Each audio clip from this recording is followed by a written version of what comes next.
Good, welcome back to The Real World, entertherealworld.com. 2 E's, it's a pun that Mike Thomas will be punished for the rest of time because it's a visual pun, and when you plug it on a podcast, people don't know. My name is Matt Waters. This is Ben and Matt's Marvellous Journey, a podcast series chronicling the history of the MCU. Do you go to entertherealworld.com? We got lots of good stuff. From Broadcast Depth, there's a new Lost podcast. I'm not on it, so if that affects how you feel, either way, good.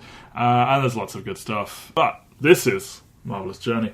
It's Ben and Matt. My name's Matt. Who's Ben? Ben is Ben Phillips. Ben, how are you? I'm good. I'm going to immediately date this podcast. Okay. And say I'm reading the news right now. Kim Kardashian and Kanye West have named their daughter Chicago. Okay, I'm going to be doing the rest of this podcast angry, so let's see how that goes. We have reached the Avengers. I'm furious right now.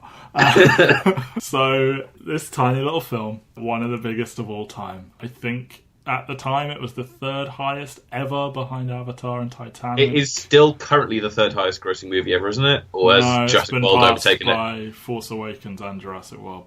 Oh god, one of those is bad. Yeah, it's fifth all time, 1.5 billion at the box office, and I'm rounding, because when you get to billions, you round. It's the Avengers. It is the culmination of everything Marvel had been doing. It is all your good time pals. You got your Iron Man, you got your Hulk, you got your Captain America, you got your Thor. We got new people. Well, they're not new, but they haven't had their own films, and they still haven't. Hawkeye and Black Widow.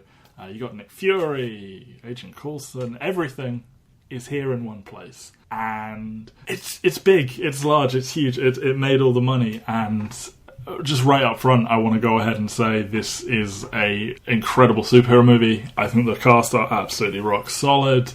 I think they are understood, written and balanced incredibly well by Joss Whedon. I think Marvel will never get enough credit for how difficult this must have been to pull off, logistically speaking. But even if you don't care about any of that, it's funny. There's a lot of good action, and there's so many characters. You've got to like someone. Like, you have to. It's stunning that this movie actually works. Yes. Like you can't, no matter how you cut it. Like you look at the amount of people who are involved in this movie, and you remember the fact that Joss Whedon, this is his second feature film. Yes. Oh god, yeah, true. This is the second movie that Joss Whedon ever directed. The first one is basically just a longer version of a TV show he did. Like it's astounding that this movie is not only works, but is, in my opinion, one of the 3 best comic movies ever made. Yes, and I think for a long time you would have been in the camp of people that said this was like I guess you're talking about like all superhero movies. Do you still think this is the top of the MCU? I mean, when we've done these ranking the Marvel films, I think you've put it at number 1 before.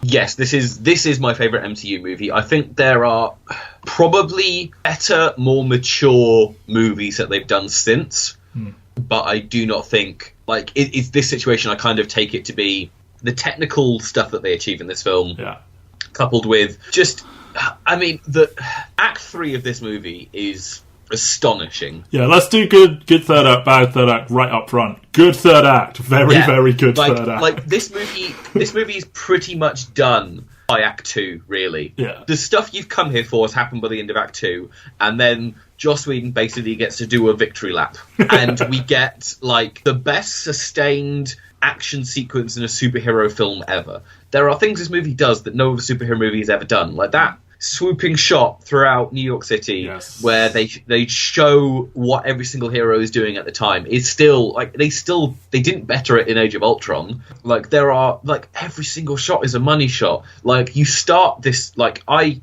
kind of take Act 3 to start from the moment when Hulk punches the giant monster in the face and crushes into the thing, and then just everything after that is just cool. Like, oh my god, like I remember watching this movie at 10 o'clock in the morning on release day because the cinema in Staines did not do a midnight showing. Staines upon Thames, for those Ali G fans who would get that reference. East Staines massive. Yeah, so 10 o'clock in the morning, sat there, we skipped lectures, 3 of us just sat there, and it was just elation, just like laughter and fun and just stunned that this movie is working, and working as well as it is. I think the second I got out of seeing it, I ordered Incredible Hulk and Thor on DVD because I was like, man, look at all these cool things they're doing. And, you know, one of those didn't work out for me very well at all. I'd seen Iron Man and Iron Man 2 by now. I watched Captain America, like, in the weeks leading up to this because I was very aware Avengers was coming. And someone was like, yeah, Captain America is surprisingly good. And, you know, you've heard our episode last week.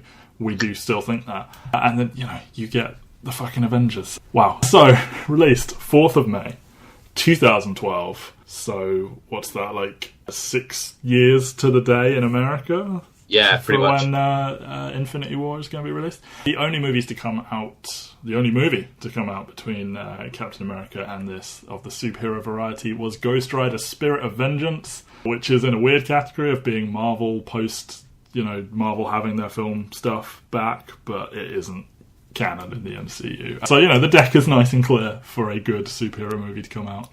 $220 million budget, which is only slightly more than Iron Man 2. And as I said, it made $1.5 billion. I mean, you have to remember that this was at the point where they were not paying their actors very much money. No, so they can kind of get away with having us cast this stack when they're all paying them. Well, I think they're paying Thor and Cap, like between them, are making less than $1 million. I think. Yes, Downey Jr. is making an insane amount, but I can't remember if he's actually making an insane amount up front or if he's only got back end profits coming off this movie. I know he now charges $50 million per movie. Yes, but I don't know if that's plus ticket sales. He had ticket sales for this. I know he did. But he definitely had it for this, but I don't know whether or not this is the movie which started the $50 million upfront fee, or whether or not this is the movie where he started just getting back end ticket sales to kind of. Well, this made him the richest man in the world. So, as you said, written and directed by Joss Whedon, Zach Penn has a story credit because he was originally a writer of choice, but that changed. Speaking of which, while I like to romanticize the way Marvel went about the Avengers, I'm like, they put in the work and they put out these solo movies with no like malicious business intent of. They totally did. They announced they were going to do the Avengers in like 2005. They pitched their big plan to Wall Street analysts to get it all going. So they announced it for a 2011 release after Iron Man was a huge, huge hit. Jon Favreau was in talks to direct, but he gets a producer credit. He was creatively involved. Sweden hired in 2010, and well, there might be a reason Zach Penn hasn't worked with Marvel since, because I believe he told them that Zach Penn's draft was terrible and they had nothing. So he wrote his own version of the movie. The only demands put on him were that Loki is the villain, the heroes have to fight amongst themselves in the middle, and it has to come out by 2012, which, he did all those things. Disney had bought the distribution rights from Paramount at this point. Paramount still get the logo, don't they? They do. It does flash out with 100th anniversary, but then the end credits say distributed by Walt Disney. Yeah. It's only at the very end it says Disney. They paid $115 million for this, and Paramount still get an 8% box office out of this, so that's a pretty good deal for Paramount, to be honest. And early drafts included The Wasp, Ant-Man, and War Machine, but they wanted to get some more S.H.I.E.L.D. in there as connective tissue. I cannot wait to start talking about it, but you, my friend, have the tall task of talking about kind of the history of the Avengers up to this movie coming out. So there's two important things to talk about. So one, you've got the Avengers, which is basically, I think this is just the top of my head, Marvel did it as like a skip month. Basically, like they didn't have the next issue of, I want to say it was Fantastic Four ready. So basically, Stan Lee and Jack Kirby just kind of threw together a bunch of other heroes into a book, which ended up being the Avengers, which is, at that point, Hulk, Iron Man, Thor, Wasp, and Ant-Man teaming up to defeat Loki in the very first issue. There's no Captain America. He gets unfrozen in issue 4 of the Avengers. And yeah, so basically, ever since then, the Avengers has been the franchise. Like, historically, it's never really contained the big Marvel hitters. Like, Spider-Man was not an Avenger until the early 2000s. Fantastic Four were never really part of the Avengers. And then when the X-Men became the heavy hitters in Marvel's publishing lineup, they were not part of the Avengers. So the Avengers has always been kind of the B and C list characters off to the side, doing their own thing. Like more by the sum of their parts, kind of thing. Yeah, exactly. Like, I mean, like, there are people who read them. There have been like really, really great Avengers runs over the years. Kurt Busiek's run from the late 90s is a particular standout, but that's probably more interesting to talk about next time we talk about an Avengers movie.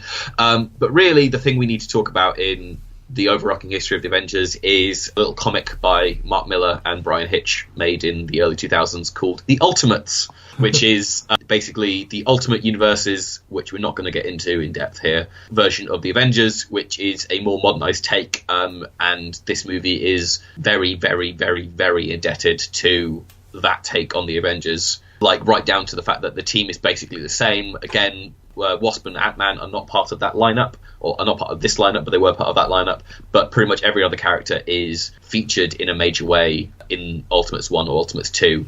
And yeah, I mean, you've seen the Ultimate Universe kind of bleed into Marvel before. Samuel Jackson was the basis of Nick Fury in that comic book series, and the Hulk is probably quite similar to it. Like, he's less sexualized than in Ultimates, but there's still very much like there's a big part of that Ultimates run is the Hulk going on a rampage, and obviously that early part is a big thing here in this movie, and you can just little bits of DNA are implanted from the Ultimates rather than from classic Silver Age Avengers stories. But yeah, that is a very brief look at the history of the Avengers. I have always found it interesting that the Avengers was, as you said, it is kind of a collection of odds and sods that by themselves aren't as exciting as the big money makers. And now, like, I mean, the Avengers is the biggest thing they do. Like, it's all the big events are the Avengers versus, and everyone's been drafted onto the team at this point. Like, it's in some ways, like, people referring to Iron Man, Thor, and Captain America as Marvel's Trinity was always kind of a sly comment on the fact that DC had Batman, Superman, and Wonder Woman. Yeah, who are in orders of magnitude more famous. Yes, but now at this point, I would say I don't think you'll ever get over the cultural cachet that these three have. But these movies have definitely taken all three of those characters to the A-list. Even in comic publishing, like, those three books are still where a lot of good writers are cutting their teeth and doing interesting stuff, because they never had those kind of defining runs back in the 70s and 80s and stuff like that. Whereas now there are writers who are like Matt Fraction's run on Iron Man, and Jason Aaron's current run on Thor, and Ed Brubaker's run on Captain America, that are character-defining things that we'll start to see lots of elements bleed over into the MCU, and goes back and forth and such.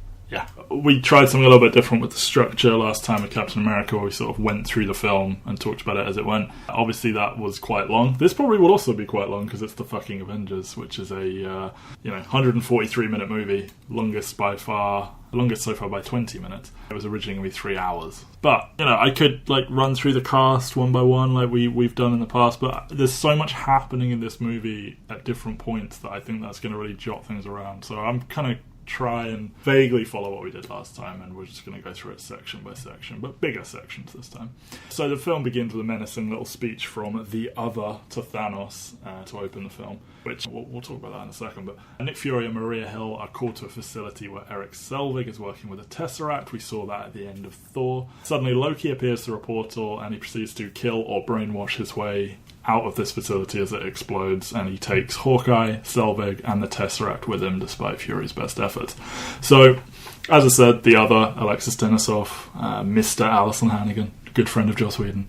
It's an odd thing to do. Like, I take it for granted now because we know where the MCU goes, but seeing this cold must have been weird, because you don't know who's talking to who and about what, really. Because I mean, they're obviously talking about the Infinity Stones and this, that, and the other, and our ally is Loki. But I can't cast my mind back and, like, if I would have known what the hell was going on. Yeah, I have a friend who stands rigidly by the fact that they think this first act is boring as anything, and that, like, a lot of it is kind of down to the fact that, like, a lot of the also-rans of the MCU at this point to kind of open the movie. I'm not quite that strong of an opinion on this Act 1. I do think it's probably the weakest portion of the movie, like this little section before things start to really get cooking. But then you've also got the fact that I think everyone in this part is the best that they've been in these roles. Yes, that's going to be a recurring thing. That I think almost everyone in this movie is doing their best work compared to previous efforts. Yeah. And, like, you take the weirdness, but, like, it's weird being thrown this far into the deep end, because we've never spent this much time with S.H.I.E.L.D. We've never spent any time in space up to this point. No. But the movie's going so quickly that you just kind of go, like, fine, I'm going. Like, we'll take this under advisement and just pay attention to it if it becomes important later on in the film.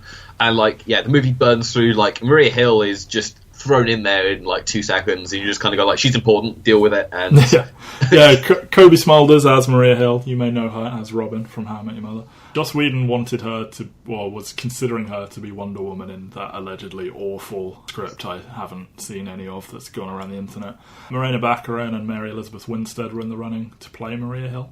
A little bit of a different take on the character. She's like very, very stern and stuff in the comics, and she's not stern here, but she is a lot warmer, I thought. And like, you know, she hired her own trainer. It kind of seems like she's trying to like audition for action roles to get away from How I Met Your Mother. But you know, she's got a difficult task. She's joining a group of people that we know, and she's mostly there to kind of argue with Nick Fury and then ultimately agree with him. So that kind of sucks for her. But yeah, she's fine. Yeah, like I don't. It's not the most glamorous of roles. It's fun, and it's obviously something different that she gets to do. I also think it's one of those things where like it's probably something she did in about 2 weeks when she was on break from How I Met Your Mother. So like you can kind of forgive her for not doing too much with it. She didn't get to sing a vampire musical in her little side project. But, no, she did not.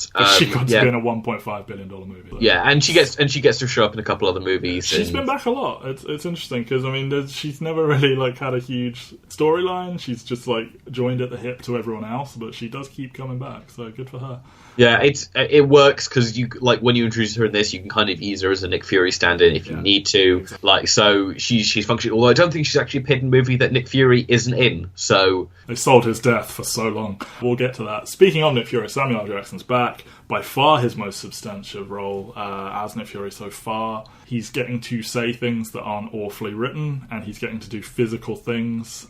This will recur, we'll bring it back up. But, you know, straight away with stuff like Selvig, who, you know, Stellan Skarsgård's back, I don't think he needs talking about. He's fine. When he's talking about the gamma radiation, that's harmless, and then Nick Fury turns to camera and sort of deadpans like, that can be harmful. It's like, hey, look, that's like, that one line is better than anything you've said out loud so far. You can tell, like, yes, this is all very much Joss Whedon quippy dialogue, and a lot of the characters do speak very similarly because it's a weakness that comes to a lot of writers that are probably more intelligent than they need to be. Like, it's something that's a problem when you read Aaron Sorkin work where the characters all sound the same at some point. They're just inhumanly intelligent, every one of them. And I love that, but that's just me. But yeah, everyone is making quips. Everyone is 25% funnier than they have been in any other movie in this franchise, and it really works because, again, the pace does keep going. Yeah. And like, you know, good for Samuel L. Jackson. Like, they keep paying him not as much money as he should have to turn up for these small scenes, and he, you know, straight away in this one, he is a driving force. He's like he's the only person pretty much that doesn't get taken by Loki, and he's like fighting him off. And it's like, yeah, good for you. Jeremy Renner back as Hawkeye, his first credited appearance as Hawkeye. He is undoubtedly the weak link of the main 6 Avengers. He has by far the least screen time. I talked about how well balanced it is. He is in the movie for 12 minutes and 44 seconds compared to Captain America's 37 minutes and 42 seconds. So he gets the short end. Someone had to be Loki's like puppet for the whole film, and it's just unfortunate because you don't have time to care about him before he gets taken. So, and then he spends most of the film brainwashed. So I think like going through the entire MCU, you are never given an opportunity to fully like care about Hawkeye to the degree you do everyone else around him, and like they will try in Age of Ultron. But we'll come back to this point in Age of Ultron because I do want to refute it somewhat. But in this movie, he is the weak link. He is, and I think you can tell in Age of Ultron that Joss Whedon regretted what he did to Hawkeye. Yeah. Hawkeye is a lot more. There's a lot more substantial in Age of Ultron, but in this movie, he's basically there at the end to just kind of look cool. And again, he gets his fair share of money shots when we get to Act 3. Yeah, until then, he's just a zombie, pretty much. Yeah, he is a plot element. He is. And he is a plot element of Loki. Tom Hiddleston's back. What a fucking badass, straight away. I think it's a great choice to...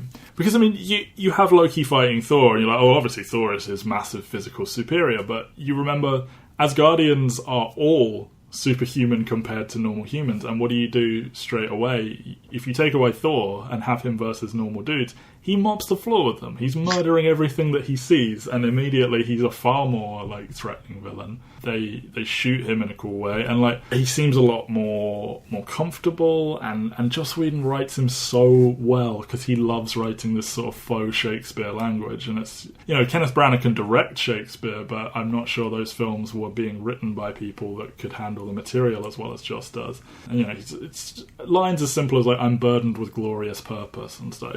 He's just such a step above where he was in Thor. You can tell that Joss Whedon has a thing for writing villainous characters who are maybe a shade too much good in them for their own liking. Yeah. You see it on Angel, you see it in Angel in Buffy, you see it in most of the cast of Firefly. Like, he's written a lot of characters who are like Loki. I think this is the most villainous he's gone with someone who will be redeemed later on, not necessarily by him, but like, you can tell he's just having fun writing this big, meaty dialogue that is just so gripping in melodrama. Yeah. It's just a glam diva, isn't it? We will talk about him more as we go, but I mean, his plan here is Thanos is giving him an army to conquer Earth in exchange for getting the Tesseract for him. Right, I have a quibble with this. Yes. So Thanos' plan is, Loki, take the one Infinity Stone I have... that we know of, and go get me another one. But does Loki know they're Infinity Stones? That was my justification, because yes, the scepter that Loki uses to take over minds is also later revealed to be an Infinity Stone. I don't know if Marvel knew both of those were when they wrote this. I would imagine they knew the scepter was, but yeah, the idea that Thanos desperately craves these and he gives one away to someone to go get another one is a bit dubious. But one has to just assume that he thinks that Loki doesn't know. So then he ends the movie and he has neither of them. That is a true thing. But anyway, we need to move on from this scene, really. I like it. I like what it does for Loki, but it is probably the least interesting moment in the entire film. Moving on. So realising the severity of the situation, Fury makes the call to bring in Tony Stark and Bruce Banner for their scientific minds only, I promise. And also he goes to get Steve Rogers. He sends Coulson and Black Widow to go get these people. I didn't mention Coulson in that opening scene because he's there, but we're going to talk about him now a bit because this is where he finally becomes Coulson, which is weird because you talk about this character with such fondness, but he as we've learned, he doesn't really fully step into the role until this. And spoilers, he dies in this movie.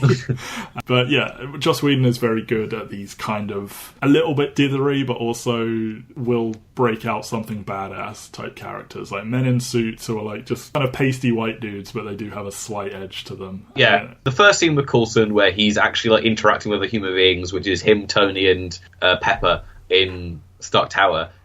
He's so much more comfortable. Yeah. He's bantering with the best of them, and it's just so well structured. Because obviously, Robert Downey Jr. is good when he's getting quippy dialogue written by the people who wrote the Iron Man movies. Robert Downey Jr. is at another level where he's writing quippy dialogue written by Joss Whedon. The whole thing about the 12% of a moment and all that stuff is just so well handled, and Coulson fits into that so much better than you think he would for someone who has basically been playing the I am the connective tissue between these three movies and don't really have a character. You get more character in the throwaway line of what happened to the cellist. Yeah.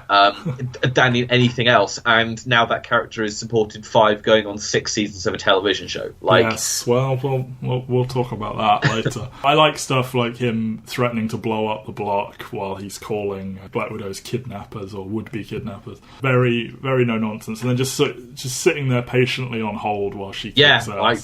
Those cutaways are great because it's just, but it's again one of those Joss Whedon moments. It's no other. I can't think of any other director that they'd hired to this point that would go, it would be funny if we cut away to Agent Coulson listening in as Black Widow does her thing. And speaking of Black Widow, Scarlett Johansson is back. This little moment with her in the chair, I don't want to say it's my absolute favourite scene in the film, but it is definitely one of them. Her just sort of mocking these men that seem to have her dead to rights. So she's wearing this skimpy little dress and they've got her tied to a chair and they're going to throw her off, and then she's just mocking them. It's so good. And the fight choreography with the chair, that it's The mention that Hawkeye's been taken is what makes her drop her mission that she's adamant about. Just, so good. And obviously there was a mandate that has come down from up on high from the business people that there's not going to be toys of Black Widow. We're not doing a Black Widow movie. So I think Joss Whedon did everything he could to kind of make this a Black Widow movie while still giving everyone else so much time.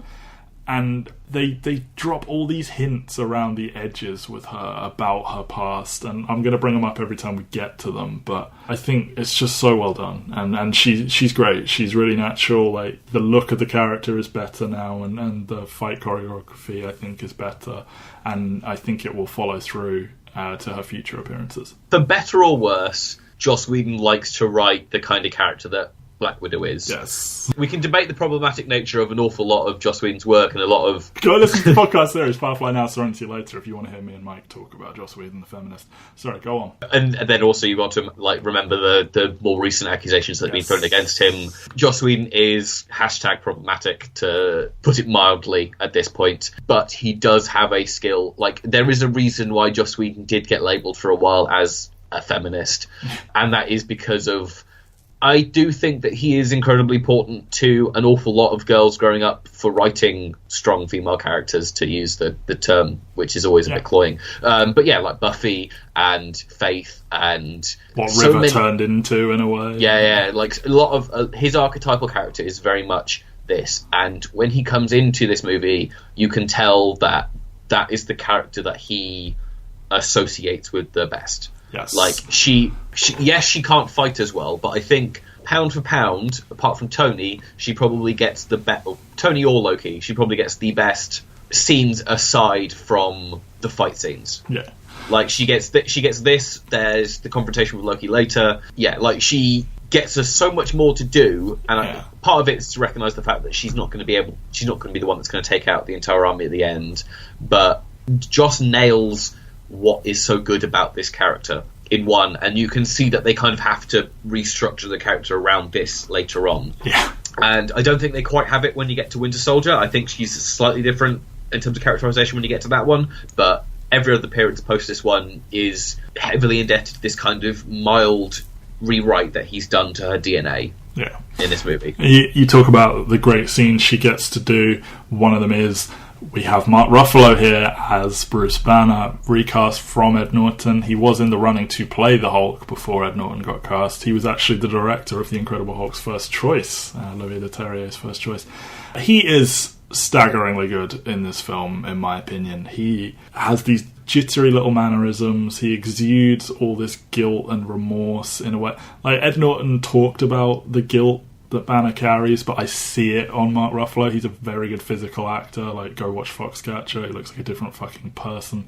Just wearing this world-weary, cynical smile and touching the little cradle and saying, I can't every time get what I want, which was an improvised moment. And they introduced this concept. He talks about the other guy as a way of talking about the Hulk, and just his body language and all of this stuff is so good. And as I said, like, he took this role from Ed Norton, and he's been the Hulk ever since. And we'll talk about Hulk later on, but just his work here as Bruce Banner, as Natasha comes to sort of bring him in, I think is incredible. Yeah, like the play off into them, because obviously Scarlett Johansson as Natasha Romanoff is not showing anything in that scene whatsoever. Like, she's being the cool, calming voice of reason, and you can tell that Bruce isn't buying it 100%. And so that moment where he just shouts at her, "You're lying," and she just pulls out the gun from under the table and just has this look of utter terror on her face. Yeah, she really sells her fear of Hulk throughout this. And you see all the soldiers outside when she claimed that she'd come alone and all that, and he's just like, I knew it. Yeah. And I talked about, these hints at her backstory because obviously she lures him there using this little girl who's claiming her father is sick, or her grandfather, I think it's her father. And he goes, do they start them that young? And she says, I did. And it's just like, oh, that's something I want to hear more about. And they do this over and over again, and I'm going to keep bringing them up. But yeah, I love what they do. They also do a very slight retcon. It's not in this scene, it's when Coulson's talking to Kat, but they say that Banner was trying to recreate the super soldier serum, and it's like, are you just glossing, or is that your new statement of intent here? But yeah, I mean, I think it's one of those things where it's like, was Banner trying, or was he hired to try and wasn't told that was exactly what was happening? I think it can work in multiple ways, but yeah, it does seem weird that Bruce Banner is explicitly, I'm going to turn myself into Captain America, doesn't feel like the kind of thing that Bruce Banner would do. Yeah. But I can see a world in which Thunderbolt Ross hires him to try and recreate it. Yes. And he isn't 100%, he doesn't know that what he's trying to do is super soldier serum or something that will make people more physically fit. And who knows? This is also clearly the start of an ongoing storyline that I feel everyone on the planet other than me is furious about, and it is the romance between Bruce and Natasha that will come up in earnest in Age of Ultron. I don't know if it was even planned at this moment, but just they have good chemistry. I think in real life, I think they've worked on 3 films together or at least one before this, and I think they share a birthday, and they just have incredible chemistry. And that's the thing. Is when you get this kind of thing, and you have these actors who do have this much chemistry, and obviously Chris Evans and Scarlett Johansson's chemistry is a different kind of chemistry, and I think that would be the more obvious choice, would be to hook these two people up in this world. And I think that is a romance that has occurred in the Ultimate Universe, maybe, I don't know. I've seen an animated movie adapted from comics where they are together. The more recent romance is Natasha and Bucky, but that's definitely not something they'll be attempting in these films. But Scarlett Johansson and Mark Ruffalo have super good chemistry, and you can tell why Joss would pick up on it to delve into it in the second movie. We can debate problematic natures of that relationship in that movie. We will. But I think they're really good at accessing each other's haunted pasts. I think it's good. So we've mentioned Captain America, we've mentioned Chris Evans in the last couple of minutes. He is back as Steve Rogers, Captain America. The scene that we saw at the end of his movie with the punching bag is back in higher quality. Not cropped to the middle of the screen for some bizarre reason. Yeah, he is punching a punching bag while having flashbacks from going into the ice, for those that didn't see the movie. Including a shot that they've done specifically for this, with him explicitly in the ice. Yes. which seems just very weird and very quick, and it's just God, they really went through a lot of effort just for this 2-second shot. It's so Tony can call him a capsicle. Chris Evans' performance is so understated because he's playing a soldier. He is very no-nonsense. He's right, what's the mission? He will give his opinions sometimes, but he just kind of wants to go with it, and I think that falls under the radar when you have people as flamboyant as Loki and Tony Stark and Thor, and you have these explosive... You're waiting for Hulk to become Hulk and all that, and Chris Evans here and throughout, you see him physically portraying this man who is outside of time, and you see this sadness on his face all the time, and we'll see a lot more of it in a few episodes' time, but it's a rare example of consequence. We are on orders from Mike Thomas to talk about, and you want to talk about it as well, I know, how often Marvel will just scrap a plot line in their next movie. They'll be like, oh, look at this cool thing, and then just forget about it next time. One of the rare instances of consequence is Cap going into that ice, losing everything, and he carries that with him always. And I like what he does here. We'll talk about his costume later. But, I think it's interesting because obviously it's up to Winter Soldier to kind of delve more into that. But I think this movie does a really good job of the man out of time. And I think there are other characters that kind of help that. I think Coulson's obviously a big part of helping him feel that estranged. Yeah, fangirling him with the, I watched you sleeping. I was present when you were unconscious, all of that. You can tell that it's something that Joss is interested in, but doesn't necessarily have time, because Cap can't be thinking about the past. He has to be in the present now and stuff like that. And so he can react weirdly to stuff. And you get the great scene with him making the bet with Nick Fury about $10 says that you'll see something that will blow your mind, or whatever the phrasing is. Yeah, and just immediately hands it over when the helicarrier takes off. Yeah, it's 10 minutes later in the movie that he sees something that's absolutely incredible to him, and that is a nice undercurrent. But because the character is basically supposed to be level-headed and steadfast, he doesn't get to show off quite as much as some of the other characters do in this movie. I think at points the movie is struggling to figure out what to do with him, because he isn't a genius. He isn't a genius, and he isn't the punching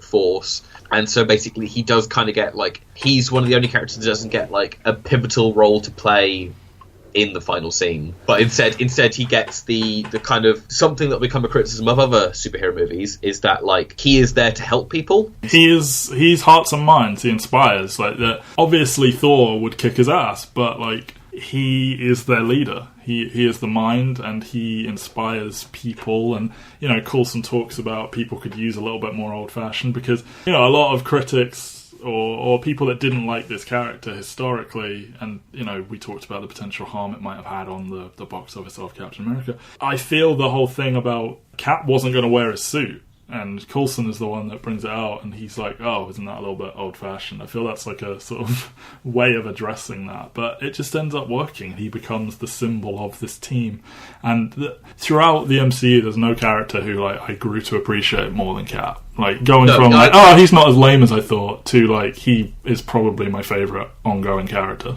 Yeah, I think Captain America is definitely the best achievement in characterization that these movies have got. But yeah, I just think this movie does struggle with him at points to figure out what he should be doing in context of the whole. Yeah. Like he does what he does really well, and when he gets to voice his opinions and be a leader, he's fantastic. But you look at the part that he plays in some of this stuff, and it's just like you had to throw in a little extra just to make sure he seemed like he was actually a functioning part of this team. Indeed. But let's get to the biggest star, the one that was the biggest success for them in Phase 1. Robert Downey Jr. is back as Tony Stark. He brings with him Gwyneth Paltrow as Pepper Potts. By his insistence, she's there. Joss Whedon wanted none of the supporting characters because he wanted to cut everyone off from their sort of support systems. But good for Robert Downey Jr. and he has always pushed for Gwyneth Paltrow to get more to do and everything, so good for you, dude. He also was pushing for Tony to be the undisputed lead of this movie. He thought Joss Whedon was out of his mind for not opening the film with Tony. They at one point apparently were trying a version of the script where he was, and they agreed it didn't work. And you do wait quite a long time to see the guy that, statistically speaking, most people are paying to see. Yeah, he is the second to last of the Avengers to show up on screen. Yeah, and the last one is a guy that was fresh off Australian soap operas and a cameo in a Star Trek movie. Yeah. The number of quips is multiplied by 10. He is constantly saying things, and I think you can kind of see in Robert Downey Jr. the sort of enthusiasm for improv. You talked about the energy of improv that Iron Man 1 has, and how that's down in Iron Man 2. I think it's back here, and he's genuinely reveling in the chance to just say shit. And he's got more toys to play with, I think, is the way that he looks at this. He's got so many characters to bounce off and concepts, and I actually think some of the quips are not as funny as some of the stuff you get in the Iron Man solo movies. Some of them are very funny, but I think because of the sheer volume, some of them are a little bit lame. But I will say his poignant dialogue is way better than it's been so far, and I do think Joss Whedon does have a voice for Tony Stark in his head, and I think he does do it well. I'm not going to say this is his best performance in this role so far, because I think that's still Iron Man 1. Yeah. But I do think that he brings a confidence to it, because this is his fourth time playing this character. Yeah. He is the big daddy, really, of this movie. That felt weird. I could tell by the way you reacted to yourself saying it. Yeah, but he's the one that kind of grounds it all, because he's the kind of esteemed older actor who's kind of welcoming everyone to his playground. Yeah. He's everything's going to be okay, everyone. There are other people who have done the character this many times, but still, he's got 2 solo movies and a team movie teamed up for himself. So yeah, he definitely works really well in this scene. Yeah. I like the transition. Cap says about the Tesseract, you should have left it at the bottom of the ocean, and the next thing you see is Tony underwater working on his clean energy project. And that is, of course, a continuation of this plotline with Tony, where he's trying to atone for his past of being a merchant of war. He is now trying to help others and have a legacy and all of these fun things. I like, you talked about it. I think there's no need to go over it again, but the kind of quippy back and forth with Pepper and her punishing him for his sort of ill-chosen words and everything. I also really like the small detail of Tony doesn't like to be handed things. It's very eccentric, billionaire-y. And, Pepper's just walking around barefoot. She's clearly just here for this one scene, but it's warm, it's nice, it's fun to see these two together. You look at them and you're like, and then now it's time for superheroes. The two of them, they probably have the best chemistry. Like, in a single scene, like, they kind of, like, play that chemistry off it so much better than a lot of the individual scenes in the Iron Man movies do. Yeah. Like, this is basically like a 5-minute dedicated scene to just saying, like, don't these two actors have really good chemistry with each other? Yeah. Which, there are moments in the Iron Man movies where they get to do that, but, like, for the most part, they were kind of separate, or, like, they kind of... This is the first time we get to see them as a couple, and you can tell they work as a couple. Yeah, they do. His name is Agent. So we've got our team now. They are setting about looking for the Tesseract. They find Loki in Germany, very clearly not hiding. They go and get him. After a very brief fight, they capture him, and they are taking him back to their base when Thor shows up to snatch Loki away. This doesn't go down well with Tony, so they have a huge fight, and Cap intervenes. So, firstly, very small but very important detail. Loki in a suit, smirking while people run away from him. Very hot. His little mwahaha, I'm going to conquer everything speech. As those go, it's not an awful one. And then you have Cap jumping in and saying, the last time I was in Germany and saw a man standing above everyone else, we ended up disagreeing. Cap is here in his costume, Ben. Phil Coulson should never be allowed to design anyone's costume ever again. Oh my god. Like, I get what they're going for. They're going for that kind of sleek, modernised take on something that works in a Jack Kirby comic. But the thing is, they already did a really good version of it in Captain America that looked like a really good, modernised version of the Captain America costume that felt practical. This is not practical. This level of costuming is the kind of thing that you'd expect from, like, Sam Raimi's take on Spider-Man. Yeah, the like, campy heroes of the late 90s, early 2000s. Yeah, every other costume in this movie looks like it's something like... We've already seen Thor's costume, but that still feels kind of like armour and like something a Norse god would wear, whereas this is like the full blue bodysuit that's like lycra and skin huggy and stuff like that. It's just like, no, this isn't. And the helmet's bad. The helmet's bad. Ugh. Yeah, like it's just like, and you can tell that they thought it was bad because like they make a big point of him going back to his World War II costume in Winter Soldier. They sure like, do. This costume is never seen again. No. Like, and for very good reason. I can tell why they did it. I'm glad they tried it. It's just a shame that it's like easily the worst costuming decision that the MCU has made. Like every other character in this franchise looks like an excellent modernization of it, whereas this feels like just so bad and so cheap and so out of place. And I'm glad the front cover of the DVD kind of like hides it away, but like my god, like when they do that shot in Act 3 with the circle shot of them all standing around and it finishes on Cap, and it's just like, oh my god, get that horrific eyesore out of my face. Yeah, turn the brightness down, it's fine. This is bad, and I'm glad they fix it, but I'm looking at a picture of it right now and it's just, oh my god, it's so dumb. I like when Tony shows up, he hacks the PA system of the little shield jet and starts playing Shoot to Thrill by AC/DC. It's fun. He starts chipping away at Cap a little bit. It's a little bit friendlier at first. We will talk about Tony versus Cap, obviously in many podcasts time, but also later in this one. So Chris Hemsworth is here as Thor, literally from the heavens lands on this jet and then just throws Tony out, whatever, and grabs Loki and just flies off. And we get this scene on a mountaintop that I adore. And Chris Hemsworth is so much better than he was in Thor. Do you want to take a moment to talk about his eyebrows? How dare you. I gushed about it in Thor. I'm going to gush about it in Thor 2. I'll probably gush about it a little bit more in Ragnarok. The bond between Thor and Loki is something I love. And knowing that these two, where we last left off, they were fighting each other bitterly. Knowing that Thor can have his way with Loki. Well, not like that. Calm down, Weinstein. And they don't fight. They are just standing there talking to each other passionately. And I just think it's so well done, this little scene on a mountain with two ravens, because that's cute, Odin. And Thor just says, I thought you dead. And you can see it in his face when he's talking about how he thought Loki was dead.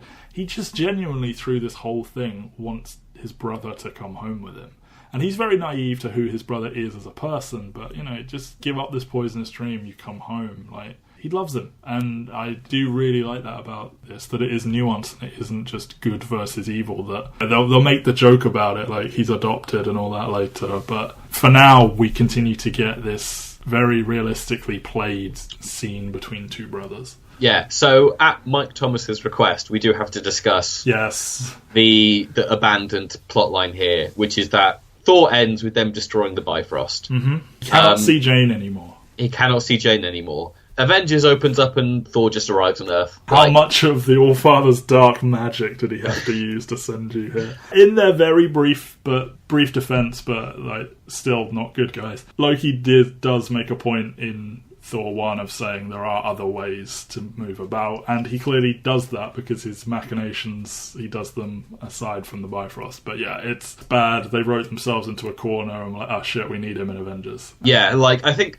the reason it plays, and because it's one of the things where it's just like, one, you don't want to open up the movie which might be people's first time seeing Thor. You look at the box office number for this, and this is not people who have just seen one of the other movies. This is a combination of kind of all those people. So this might be people's first time seeing Thor. It was mine. You do not want to open it and go like, the Rainbow Bridge is broken. Well, we fixed it now. Now you can go see Loki. Like, the pace of the movie would be damaged if they did have to do that kind of thing. Yes, for the diehards, it's just kind of this weird moment. You just kind of go like, oh, but okay, so that big cliffhanger emotional ending means nothing now. But the only reason it carries on working is because they carry on the emotional beat that was there at the end of Thor through this. So even though you kind of get this weird disconnect where you go like, oh, they've abandoned that plot point entirely, you still sit there and go, but the relationship between Loki and Thor is still what it was when I last saw them. Yes. And that is a continuation that can kind of carry me through this weird plot disconnect. Yeah. So as long as you're not one of those people who's like going like, the MCU makes no sense on a plotting level, you're fine. I mean, yeah, I just remember seeing this scene and thinking, wow, there's like genuine like high drama happening here with these people. I like this. I'll go watch Thor. And I was like, it's good. So obviously Tony then shows back up to fight Thor. We get our first infighting scene, and it's a lot of fun. Weta took over the digital effects from, I think ILM had been handling most of it for Marvel, certainly with the Iron Man character. I think Iron Man generally looks a lot better in this movie than he has done up to now, and he looks more like he just, if I think of Iron Man now, he looks like this. And it's just a big dumb fight where they're flying around and smashing each other, and it's just really, really fun. Dost thou mother knoweth you weareth her drapes? Indeed. Improvised by Robert Downey Jr. Again, Shakespeare in the Park, like, it's all good fun, and it's what you want from the first time these characters meet. In comic books, like, the kind of trend of superheroes fighting each other has kind of played out. Yeah. But I do think it works here because I do think they kind of keep it brief and they highlight the differences between these two, and it does make it mean more. Yeah. When they put their differences aside. But this is a fun one where you can see the reasoning behind why they're doing this. Yeah. Like, you can see why Tony and Thor are hot-headed enough to think that this is the way to settle their differences. Yeah. And then Cap has to come in as like, this is dumb. Stop this, you two. The shot of the three of them standing in the clearing is money. Yeah.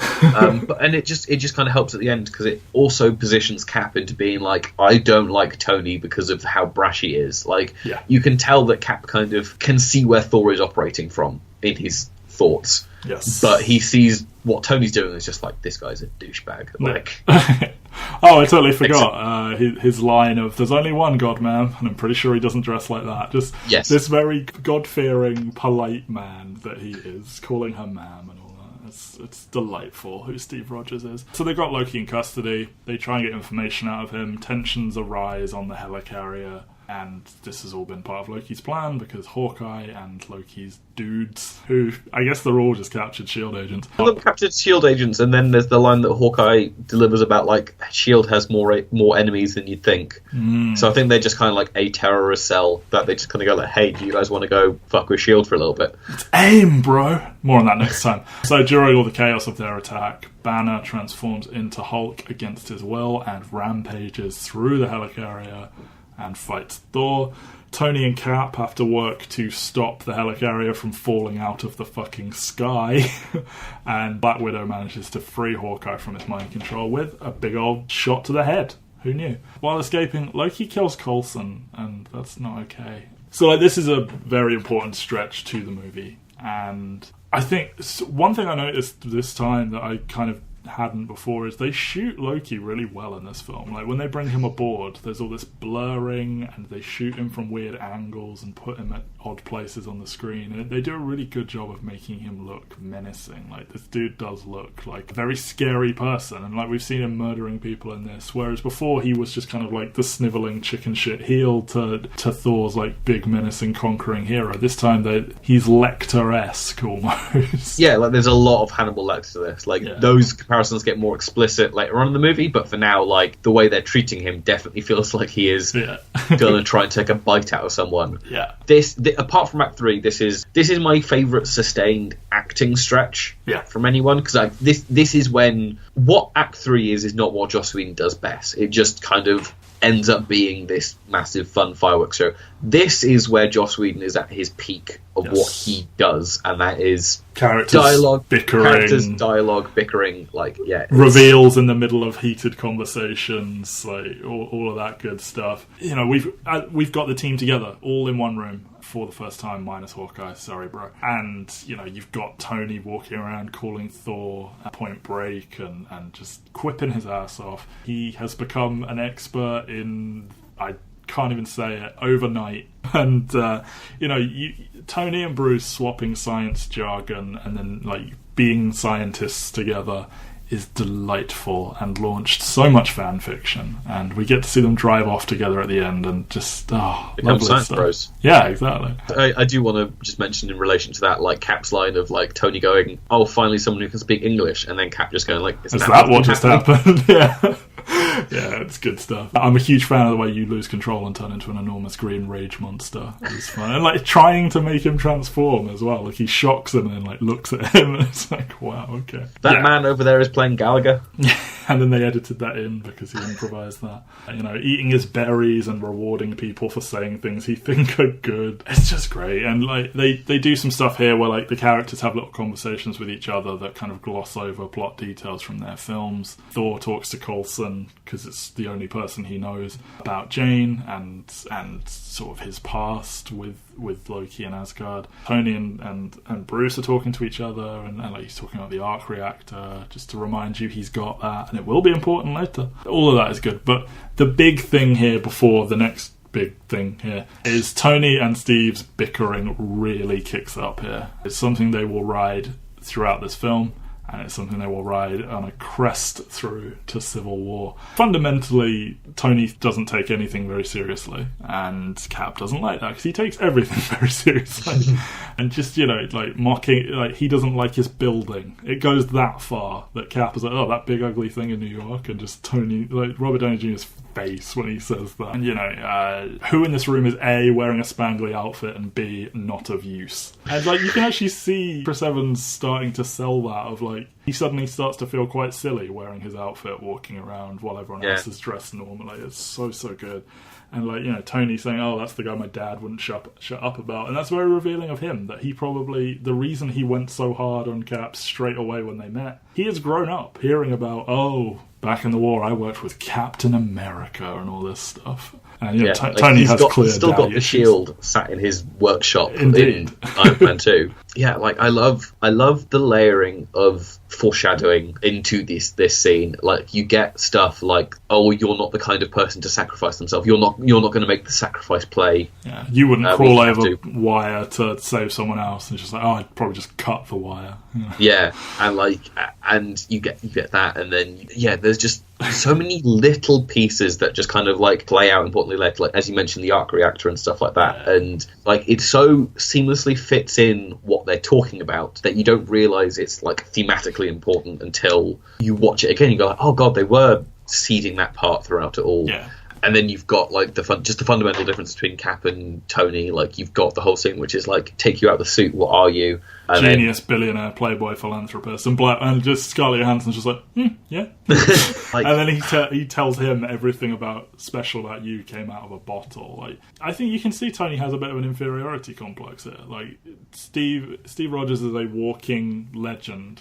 And he is a man who everything is physical and like from his own hands. And Tony's like, I build things. Like I create incredible things. Like why am I not adored like this? So I'm intrigued. Yeah. So obviously, like, that is probably the most interesting and thematically rich bickering contest that goes on in that scene. But there is the other important one, which is what Nick Fury's been planning with the Tesseract technology, which I think is important to later movies in the franchise, but I'm just like, what are your thoughts on, like... Oh, don't worry, I have notes on everything that happens in this film, I figured you would. I think it's very key that they call it Phase 2 as we head into Phase 2 of Marvel as well. I think it's great that the way they sell it, like, Tony is hacking S.H.I.E.L.D. and trying to figure out what's happening. Cap goes off and physically busts into this secret area and brings out the weapons. And Fury turns up, and I also think, you know, Cap going behind Fury's back and everything, despite previously defending him, that's very nice foreshadowing to where his character is going to go, and showing he is not just a mindless sheep who follows orders.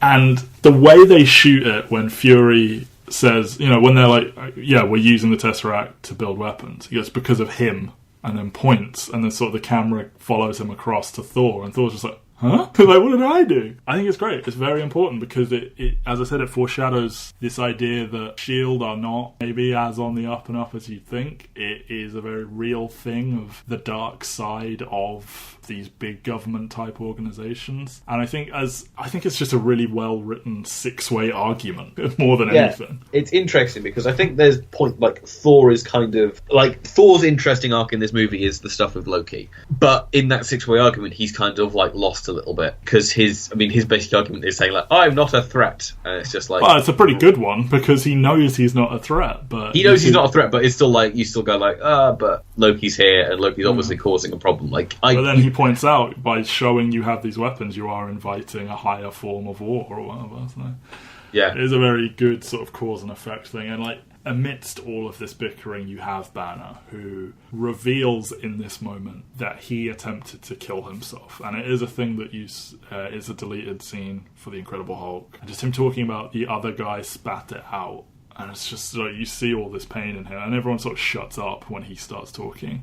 It's so good. And obviously you have this weird foreshadowing with he's picking up the scepter, and we later learn that has the Mind Stone in it, but it always struck me at the time as kind of it's kind of a plot point that doesn't go anywhere, almost. It's like, oh, something else is going to happen here, but it's kind of for nothing in a way. I think like what they're setting up is that Loki is still somewhat in control of the scepter in this scene. Like, he is playing them off each other, and there is something about an Infinity Stone that on some level gets you subconsciously. Like, I mean, it's cool. It's just it felt like it was setting something up that. Definitely. But I do think, like, future movies do kind of, like, you can watch this again and go like, oh, I get kind of what they're trying to imply about Infinity Stones. Like, Infinity Stones have this innate, I just kind of want to touch it vibe to them. Yeah. You talk about Loki still being in control, we have to talk about this scene. So they have him in this cage that is designed for if Hulk starts rampaging to contain him, and it will drop from the helicarrier down to Earth and kill whoever's in it. And they're keeping Loki in it, and he very immediately is like, not meant for me, I think. And he knows he's being watched, he knows they're listening, he keeps directing comments to them that hint to his plans. And, you know, they all try and intimidate him, but the person that breaks him is Black Widow. And I fucking love this scene because this could so easily have just been cliched, where she's tricking him. And, you know, she's trying to make a deal. She's like, hey, you know, I want Hawkeye back. And, you know, she says, you know, love is for children. I owe him a debt. And she's talking about trying to clear her past and all this stuff. Loki at first admires her, and then it turns to him trying to intimidate her. And he says the immortal line of, you mewling quim. And he does a really good job of seeming intimidating. And she does an even better job of seeming genuinely afraid of this man who's inside of a cage, only for the ultimate reveal of, like, you know, we learn that his plan is to make the Hulk rampage and kill them all, and she just goes, so that's your play, Banner, okay, bye. And then he's like, wait, what? And it's just so well done. And again, they've all had their solo movies. This is Black Widow's solo movie, in my opinion, and they just all happen to be here on some level. Yeah, like, They are both so good in this scene. Like, you can tell something's up when she turns around and starts to cry, because it's kind of obvious fake crying. Yeah. But, like, it's just her reaction afterwards to that reveal, and just the kind of, like, cockiness that's just like, and, like, music you think ducks out and everything. And, you think you were playing me? No, I'm playing you. I'm the master spy in this situation. Because we have to remember that, like, people think of this in terms of, like, who's, like, the best fighter. It's like, Black Widow is, like, meant to be potentially the world's best active field agent spy. Like, she does this shit, and, like, she can't, punch a hole through a monster or anything, but she does what she does, and it's very effective. Mewling Quinn is as mortal as you can get from this movie, because there are problematic elements to that. Yes. Like, in terms of what that word is. Like, yes. I'm surprised they got away with it. I'm incredibly surprised they got away with it. So you can tell that Joss Whedon was very excited to kind of get that in there, because it's a very good line, but it definitely, like, it's ugly, but it's good. It's ugly, and you can tell the kind of purpose it fits, but definitely, like, if you know what that word means, you kind of go like, that went very far. Yes. Okay, so obviously his plan works when they attack. Bruce Banner is, the shock of the attack and a fall and everything stresses him out so much he becomes the Hulk and he begins to rampage. They shoot it like a horror movie. It's something I mentioned in The Incredible Hulk that I thought they did pretty well. They do it better here. It is so tense when she is trapped. Black Widow is trapped with Hulk, and she's sort of moving around the room trying to avoid or even find this giant rage monster. And it made me jump when he sort of roars at her out of nowhere. And the way they shoot it when she's running away and clambering and everything, like, you get this real sense of speed and urgency. And she will sell the encounter so well afterwards, where she's on the radio with Fury and she has to, like, really compose herself before she can go do it. I absolutely adore the scene where she's running away and just, it's close up on her, but you can see Hulk gaining on her and just utterly destroying this random bank of glass that's kind of like in between the two of them. And he just sort of, like, so, like, nonchalantly just bats her to the side and she goes flying. It's just like, oh god. And he's not even, like, punching or anything. Yeah, like, of the kind of the 3 assault areas in this part of the film, this is by far the best. Yeah. Like in this scene, like, everyone's split up and doing their own kind of thing against different people, but like this one, that's Black Widow, Hulk, and eventually Thor is easily the best of those 3, because this is what you wanted from Hulk. Like, this is the big Hulk reveal of this movie. Like, we know Hulk's going to be there at some point, but this is like, Hulk needs to feel like a threat. Like, Hulk is never going to be in a movie where he isn't a threat to the heroes as well as to the villains. You don't want him to just be like but he's good, like, gullible, lovable, big, like, doofus who's super strong. You want him to have that element of danger so you can justify why Banner behaves the way it behaves. Every movie with Hulk in it has had this scene. I think this is still the most effective. I think there are probably more spectacular versions of Hulk versus the heroes, but this is still the one that I come back to and think this really sells. Hulk is terrifying to the good guys as well as to the bad guys. And Hulk looks really good now as well. Like, we had our complaints about how he looks. They are now officially motion capturing Mark Ruffalo's face, and it looks like Ruffalo when he's transformed. It doesn't just switch into some different looking dude. He motion captured all of it. He will improvise some scenes later on. They blend his voice with Lou Ferrigno. It feels immediately more authentic, and not even that many years after they spent probably more money working on Incredible Hulk, on just how Hulk looks, I mean. And yeah, it just looks really, really good. This whole section's obviously a nod to that first Avengers story with Loki trying to use Hulk against them and everything. So it's fun. You mentioned, Thor joins in. I love watching Hulk and Thor fight each other. That will be talked about a lot in one of our last podcasts in this series. But like they nail all the points that you want them to nail. Like the point where Hulk tries to pick up Thor's hammer. Well, he catches it first is the thing. It's like, oh shit, he caught it, but then he can't lift it. And it's like, he's so strong, but he can't lift it. And like the ground is cracking around. Like he's going to break the earth before he lifts that hammer. So good.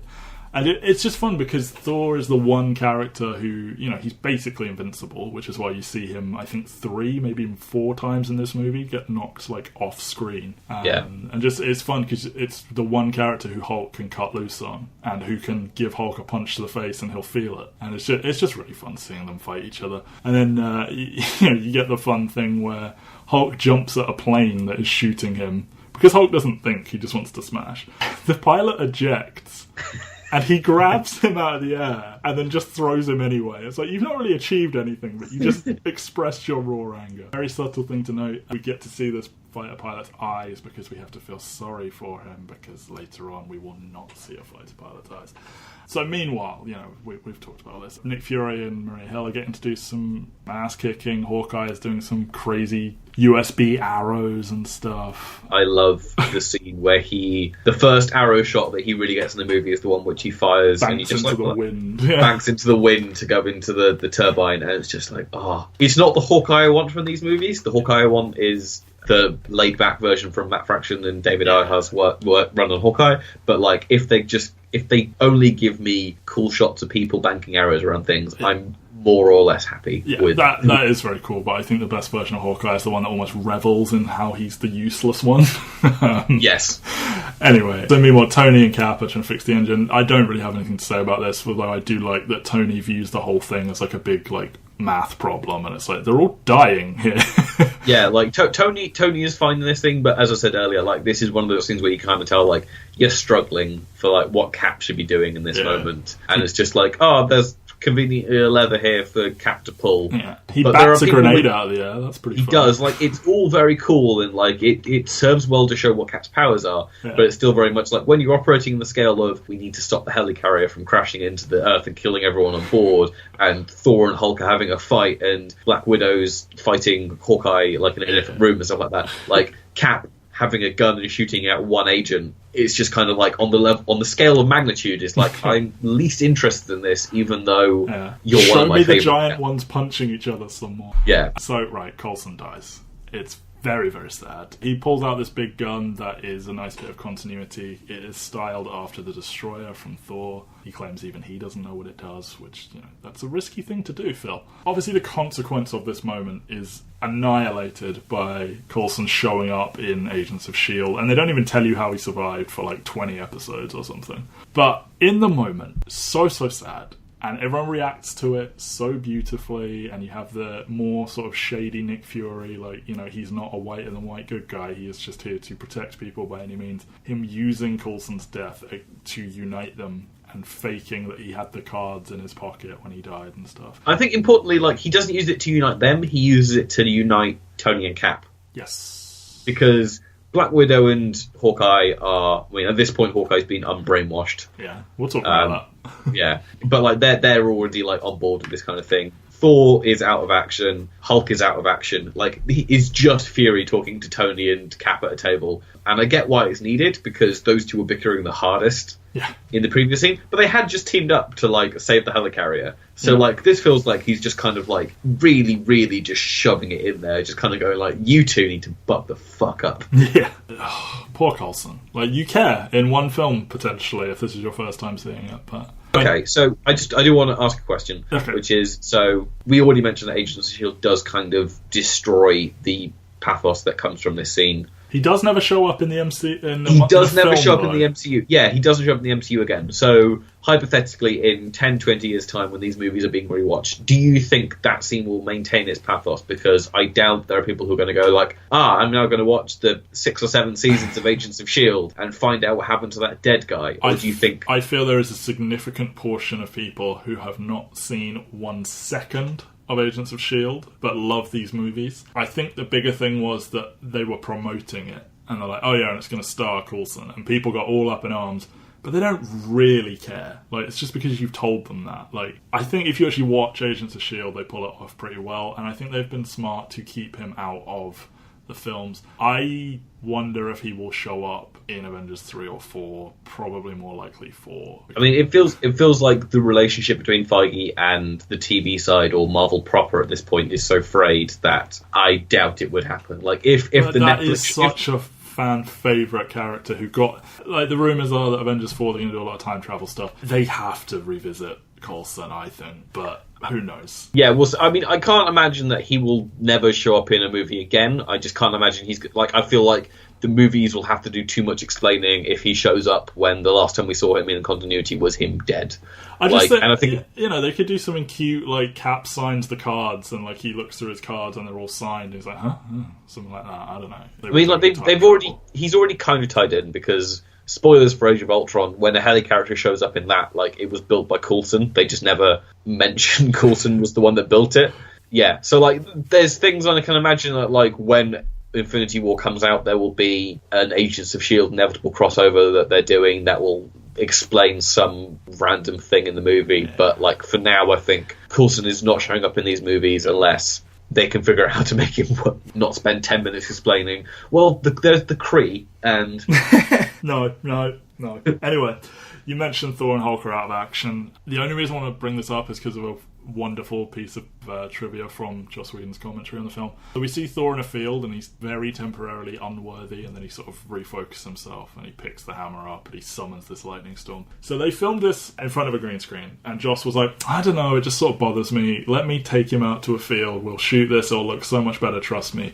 They did that. Then when they were looking in the final edit, he was like, see, look how much better that looks. And then they turned to him and said, oh, this is the green screen. We just did it ourselves. And he said he was genuinely terrified of the power of computers these days. I've always liked that. And yet Harry Dean Stanton telling Bruce, well, son, you've got a condition. And that's fun.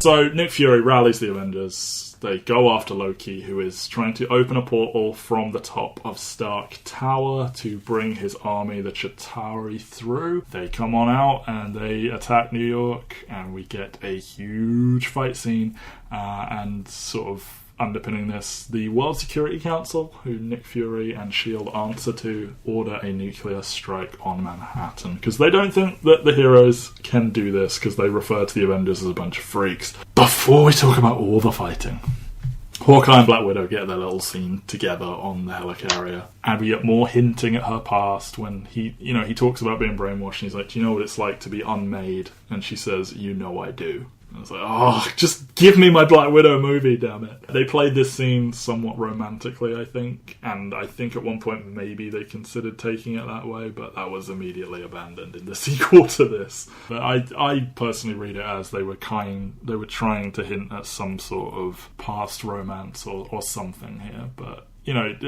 Jeremy Renner shows up to do some acting, at least. Yeah, like, this is the best he is in the movie, is in this one brief scene in terms of like sheer acting, but it's too little too late at this point to actually make you care. Yeah. Like, it's just like, okay, whatever. Like, we've chosen our people, and like you've shown up way past the halfway point, so like, come on. So you get everybody gearing up to the Avengers theme. We have to talk about the music in this film, and I'm not talking about the soundtrack that has Soundgarden on it. I'm talking about the score, the Avengers theme, which... I mean, we can skip ahead to it and then come back here, but like when they are all firstly gearing up, and then you get the shot panning around them as they're all united in New York. Amazing. Yeah, like this is... I made the comment to a friend the other day that like there are only two good character themes in the MCU, and it's the Avengers theme and it's the Captain America theme, which I sadly didn't get discussed last week. But like those two themes are still the best pieces of music that Marvel have put to screen. My friend went to bat to say that the Spider-Man Homecoming and Doctor Strange music is really, really good. But one of them is. Like, I love Michael Giacchino, but like Alan Silvestri has done... When the Avengers theme started up in the Infinity War trailer, like, I got chills. Yeah. That's the power of a well-done theme. Like, yeah, it is something that Marvel doesn't have. It's something that DC has excelled at. Like, the Batman theme and the Superman theme are like iconic pieces of music. The new Wonder Woman theme is probably the best thing in the DCEU. Yeah, like orders of magnitude better than almost anything they've done in these movies in terms of themes. But like Captain America and Avengers, like in Phase 1 and until like they start getting people like Michael Giacchino involved, this is the best score in the MCU, and I can't wait to see what Silvestri does with Infinity War. I just know that there's going to be like a piano or like string version of this theme that's going to be playing at some like incredibly heart-wrenching moment that's going to destroy me. The acoustic version of America, fuck yeah, and Team America. Exactly. But yeah, like, I'm glad that Marvel have finally decided that they need to get some good music involved, because apart from the Guardians of the Galaxy soundtrack, not the score, doesn't count. Yeah, like everything else is just kind of like, oh, did they actually hire people to do music for this? Yeah. And now they've hired Kendrick Lamar, so cool. So Tony confronting Loki, I think that's a fun scene. You know, Loki attempts to take Stark over, but he can't because the arc reactor is blocking his heart, and Tony does the little thing about performance issues. 1 in 5 apparently. And then you get to see more of Loki's like immense physical strength. He throws him through a fucking window with one hand. And then you get the cool mid-air rocket suit. He also, I forgot to talk about at the beginning of the film, when he lands in his Iron Man gear on this little runway, sort of walkway thing, and he's walking and it's taking the suit off for him, and then again this sort of suit that goes onto him in mid-air.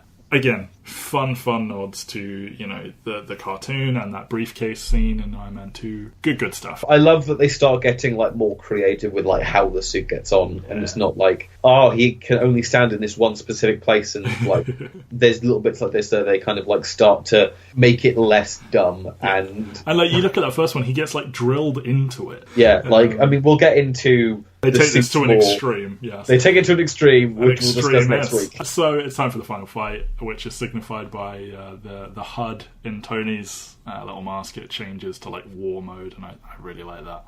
We have this giant fight scene. It is the best final act in Phase 1. It might be the best third act in all of the MCU. I think it's the best third act in any comic book movie. Probably.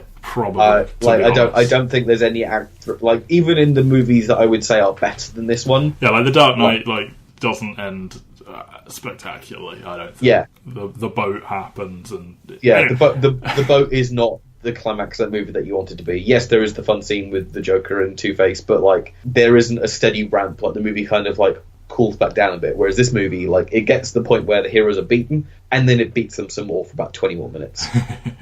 So in the background of this scene was supposed to be Oscorp Tower from the Amazing Spider-Man films, due to a deal between Disney and Sony, but they had to cut it out, so they probably spent some money, and like lots of business meetings happened, and renders were done, and then they were like, nah. And that's just that happened, because then we wouldn't get Tom Holland as Spider-Man. We would probably be stuck with Andrew Garfield if the deal had gone through afterwards, if this had happened. Yeah. That would have been interesting. Yes. So there's so much happening here, it's going to be hard, but I kind of made my notes chronologically, so this is the order these things happen in, but I like that when Thor is attacking Loki, then Thor and Loki are fighting, it does seem to briefly relent when Thor is like, look at what you've done.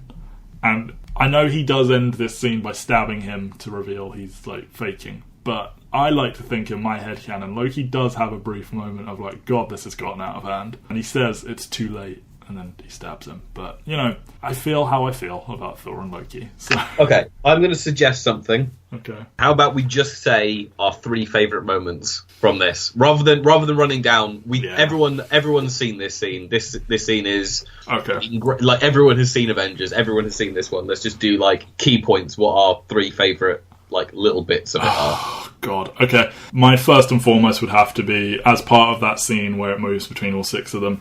When Iron Man shoots his lasers off Cap's shield and he redirects it, I die. I just die. I can't handle it. Anything like that, and they will do it in Age of Ultron as well. Anything where powers are combining in interesting ways like that, I lose my mind at. Okay. I think, the obvious favourite moment is Hulk and Loki. Yes. A little rope tied around Tom Hiddleston's foot, and they didn't tell him when they were going to pull it, and it creates a phenomenal scene in the history of cinema, with the grand standoff between the strongest hero and the big villain, and he just smushes him. He just bangs him on the floor like a toy or something. It's such a Joss Whedon take on it.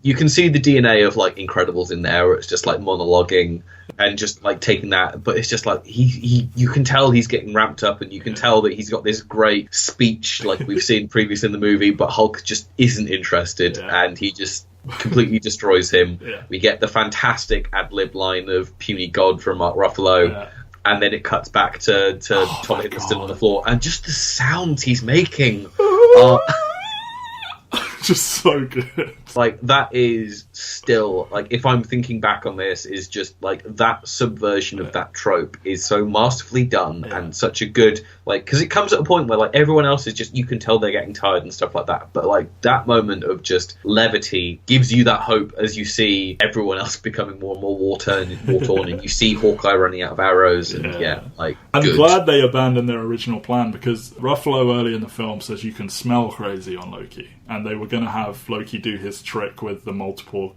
copies of himself, and Hulk would have known which one it was by smelling him. I was like, yeah, that's clever, but this is phenomenal. So, and I knew you were going to say it, so I got in there with my other one.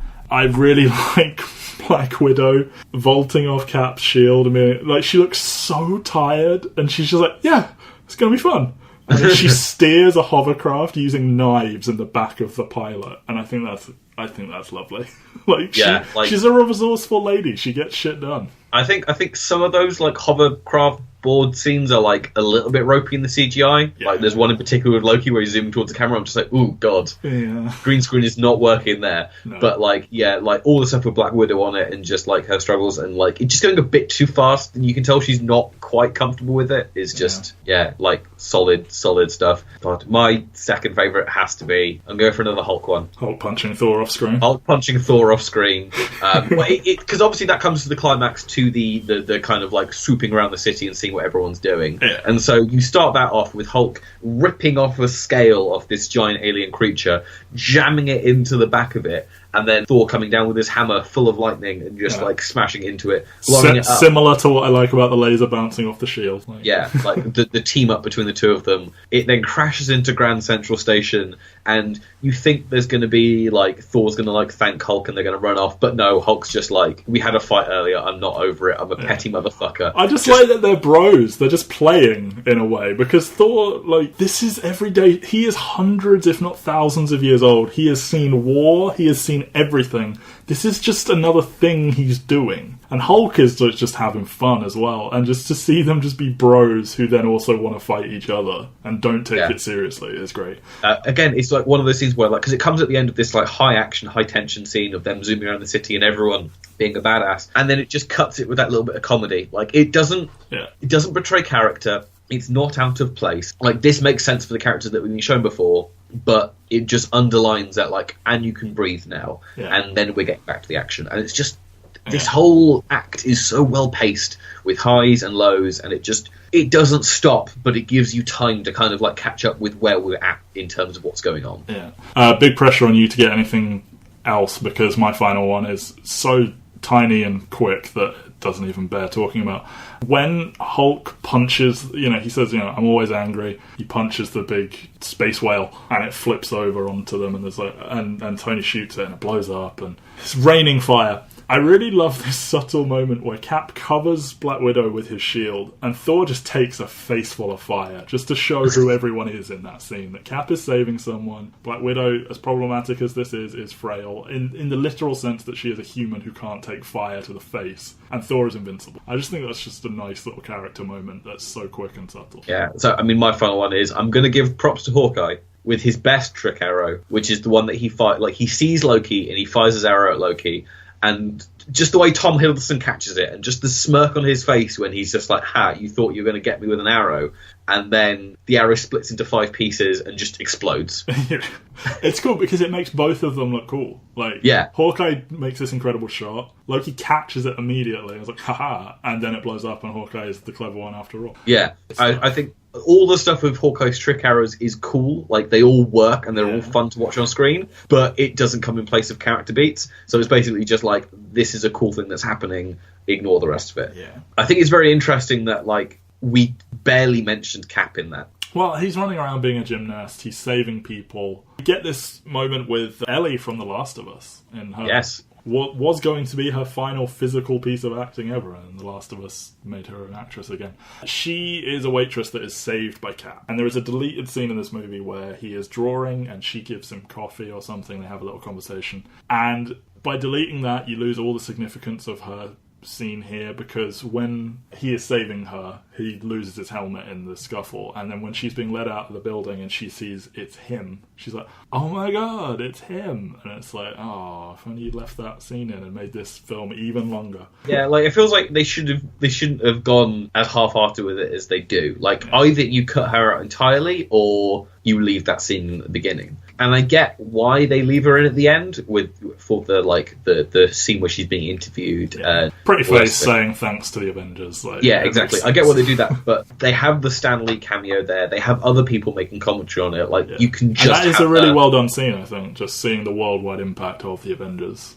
Yeah, but it's just like, you can just have her reacting. Like, you can have like maybe her BA face that you see in the tunnel, but you don't necessarily spend time focusing on that. But because the movie goes back to her like 4 or 5 times, yeah. Like before that interview, you just kind of go like, does she mean anything? Like, is she going to mean anything? Like, yeah. It's because, I mean, like, Cap is, in theory, he's like world famous, but he is also kind of able to blend in on the street before this. You know, and this obviously makes him world famous. So Selvig gets freed of the mind control. He is able to close the portal, but lingering is this nuclear missile. Tony speeds to it and guides it up through the portal. He tries to call Pepper on the way up, and she's busy because she's watching on TV, and it's so sad. So he gets the missile through the hole. He kind of has accepted he's going to die, but he manages to just tumble through this portal before it closes. The missile kills the mother base, and all the Chitauri die conveniently. And yeah, Hulk revives Tony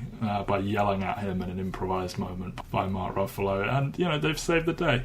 Obviously, you and I gush over the PTSD, the consequence of this film, and we will hear that next episode, but it's a great moment. It calls back to all of Cap's criticisms of Tony. When it comes down to it, he does make the sacrifice play, and that is character development in a nutshell. Yeah, like, this movie does more for Tony's character than Iron Man 2 does. Mm-hmm. Like, Iron Man 2 isn't really a journey. It's basically just like, how can Tony get better, like physically better? Yeah. Whereas this is the one that basically takes him saying, like, Tony hasn't played with others. How is Tony going to play with others? And will Tony learn from playing with others to, like, be a better person? Like, I think it says a lot that, like, you can see from this that Tony learns a hell of a lesson that he's been edging on learning since the very beginning, which is, like, I need to be saving people. And we'll talk about it more in Age of Ultron and Civil War, which maybe Tony gets the wrong lessons from, like, what they should be. But yes. I think that's such an intensely interesting part of the character, is that, like, even as he's growing, he's still intensely flawed because he thinks he gets an idea and thinks that's the right idea. It's too clever for his own good, is what he is. He says, let's all go get some shawarma. We will talk about that. I love how this is treated as a big deal. Like I said, that worldwide, the clips of people all around the world reacting to it, it makes it feel real and not localized like a lot of action movies do. Like, this is a thing that happened and would be on the news forever. And you'll see it in the extended universes and in the Netflix universe and the TV, where they'll talk about the incident and the Battle of New York, and people are selling bootleg Blu-rays of, like, handycam footage of it and stuff. Yeah, and it doesn't go away in the other movies. I think the only movies after this that don't really touch on it are the Thor movies and Strange. Yeah, Strange and Ant-Man. Like, they kind of don't really have time because they're introducing stuff to, like, not really touching it. But, like, those are also the ones where they are a little bit vague about when they're taking place as well. Yeah, but this is an incredibly important part of Spider-Man. It's an incredibly important part of the next 2 Captain America movies. Like, it's an incredibly important part of Iron Man 3. It's a huge part of Age of Ultron in terms of, like, what they're trying to do.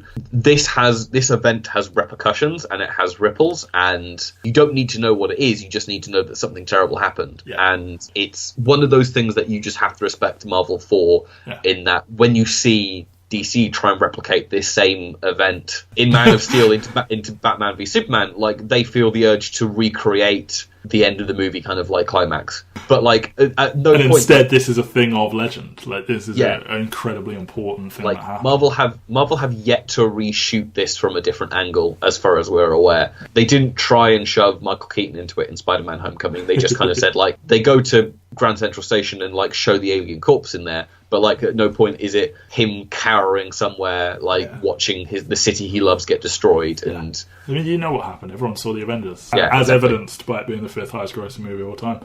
So we close on a shot of just the A and Stark Tower being there. It's very cute. Robert Downey Jr. wanted to take the A away with him. They said no. A year later, he got it as a birthday present. That's adorable.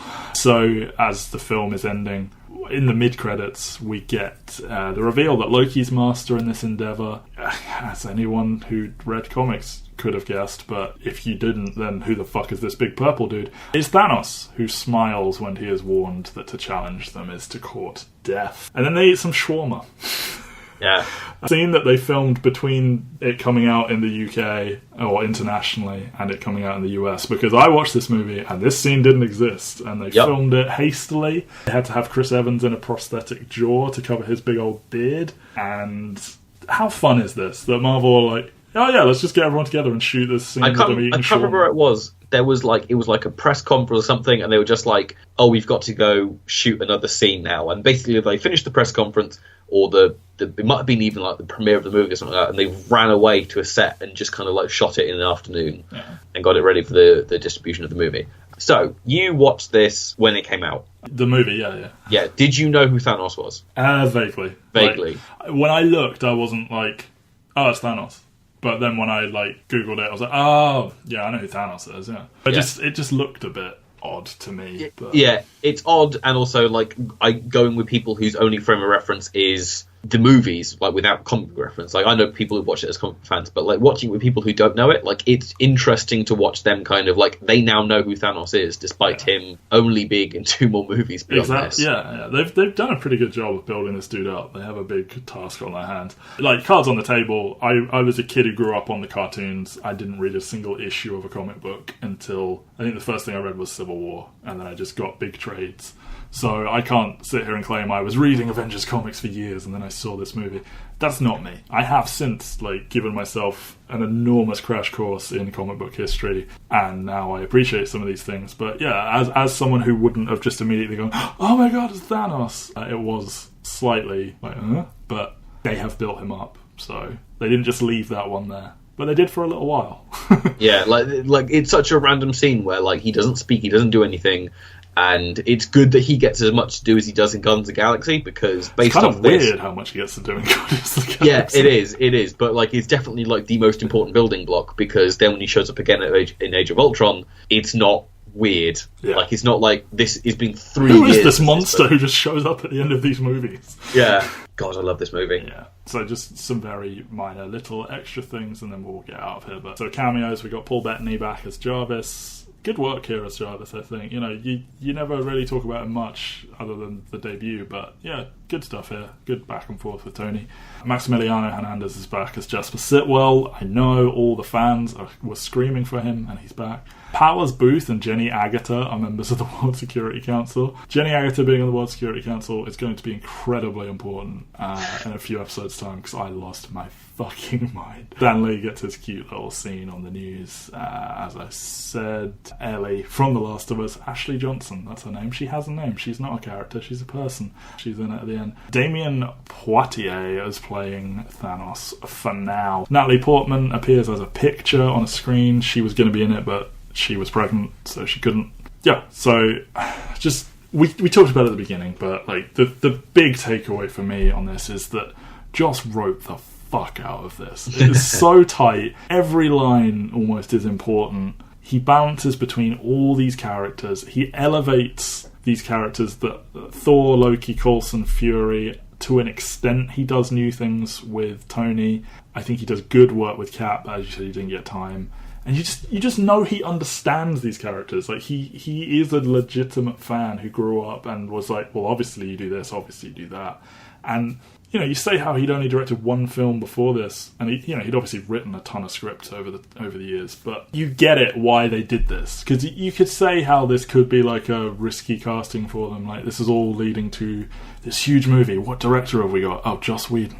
The guy from Buffy. Exactly. But it's just, these characters live in him. He knows them so well. And it's so sad that he completely burns out serving as Marvel's like arbiter of like where it all goes. Because in a bubble, this film, is phenomenal. Yeah, it's kind of sad because obviously, like, immediately after doing this, he went off and did Much Ado About Nothing is what he did immediately after this, and he said it was like a kind of like a cleanse that he had to do. Yeah, and like you can see why. It's basically him hanging out in his house with a bunch of friends, and then he goes into multiple years on Age of Ultron and just burns himself out because the follow up was never going to be the home run that the level of cultural importance of Avengers. It was an event. Like so many films talk about being event movies, but this was an event. Everyone was talking about the Avengers. A basketball player that I like a lot, he tweeted something like, "Does anyone else just like watch the Avengers every day?" And I was like, yes I do. Yeah, and it sets them up to be Marvel-ass Marvel. Like these early films, we've talked about some of the shaky aspects to them and them trying to establish stuff. Once Avengers hits, they basically have license to print money from then on, and people care, and they line up to see every one of these. Yeah, like this is probably the defining blockbuster of this decade.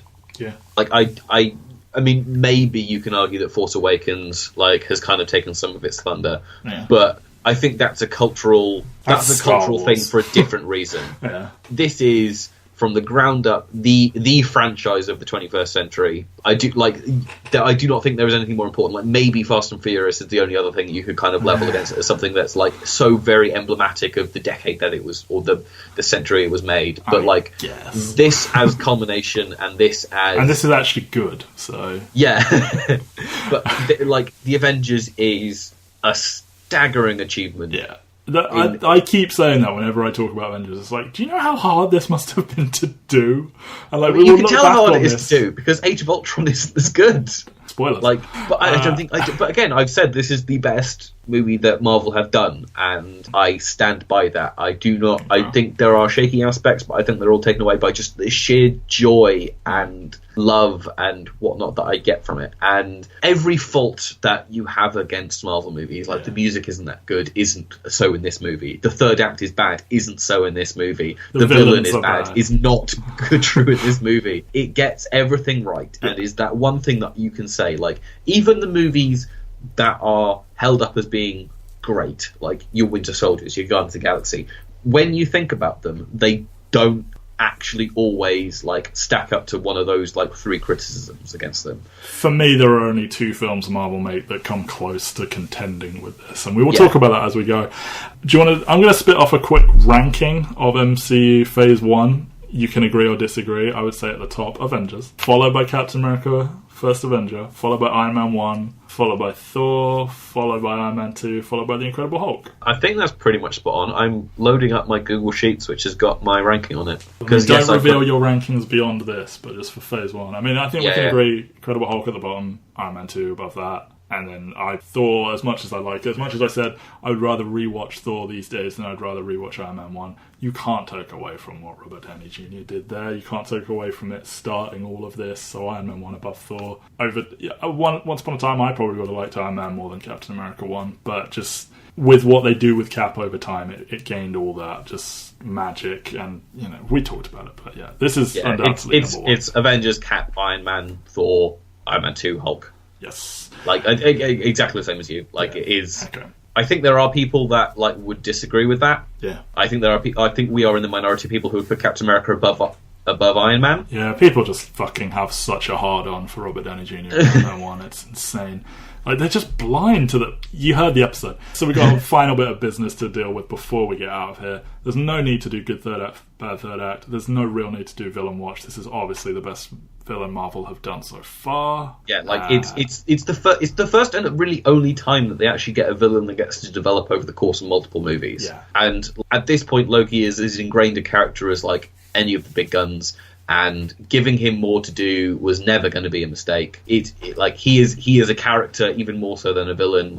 I can't believe that Marvel still go through the rigmarole of killing off a lot of their villains at the end of movies so that they don't get this kind of development. There's a villain coming up later in an origin movie which I'm interested to see how they develop, because I think it's the first time that Marvel haven't ended a movie with the villain being dead at the end of it in a while. And in fact there are two of those coming up in origin movies that I think have a lot of work, a lot of leeway to do great things in second movies. But for now, Loki is the only villain that has come back, and I want to see come back more, because he's part of the DNA of the MCU at this point. Like, he's in as many movies as he's in more movies than Hawkeye is. True. So when we talk of Loki, we have a difficult task here, because it's time for the all Marvel. The all Marvel performances here.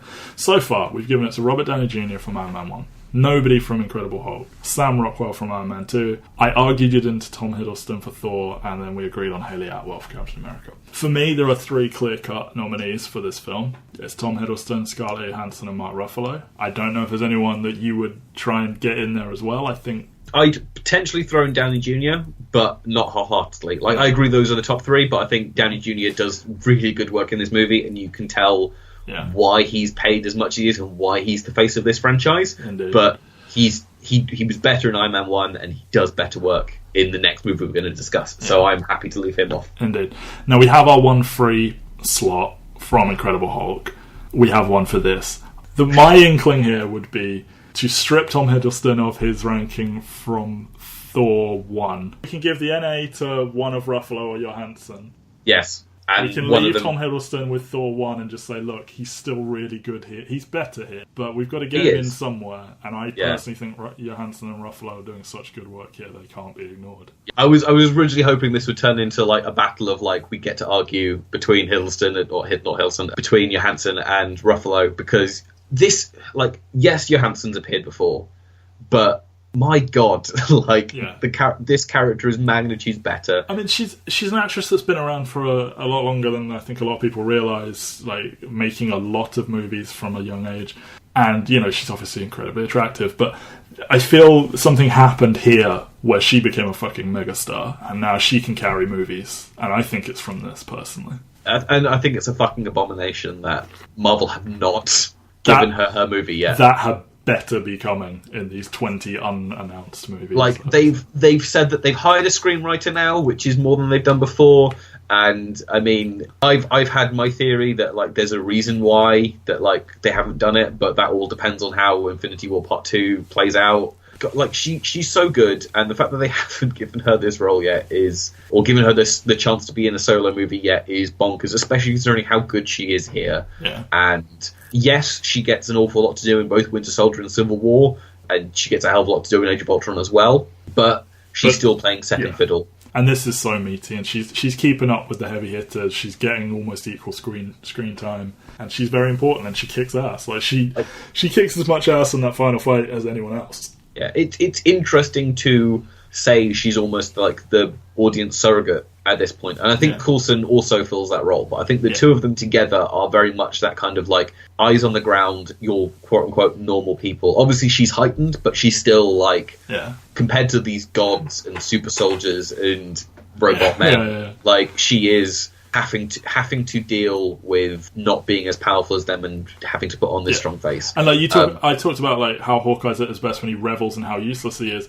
Black Widow denies how useless she is. She rises above and she does everything she can with what she has, and it's so well done. No, she's fantastic, and Ruffalo again. What a weird move, because like this dude had come off The Kids Are Alright, and like he's a character actor and like an actor's actor and all this, and you were like, Mark Ruffalo, like he's not a name, and then he's like, nope, he's fucking Hulk forever now. So like he's got the hardest role probably in this movie, because not only is he replacing someone who's very high profile, incredible, one of the best actors of all time, then he's also coming into this piece where he's having to like figure out what he wants to do with this role whilst also having to play with other people. Like he didn't get a dry run. Everyone else got a dry one at some point. He doesn't. He's thrown headfirst into having to have chemistry with all these people, and I'm sure they didn't screen test everyone when they got cast, but I'm sure they definitely probably put Chris Hemsworth and Robert Downey Jr. and Chris Evans in a room before they got cast, just to make sure that, like, if we ever do this, this is going to work. Whereas Mark Ruffalo, like, the speed that this would have had to happen is insane. And he's got such good chemistry with everyone. Like, he doesn't really have a scene with Hawkeye, but I'm sure he would have good chemistry with Hawkeye. He is outstanding, and it's a shame that like the rights issue with Universal means he hasn't had a chance to do a proper solo movie yet.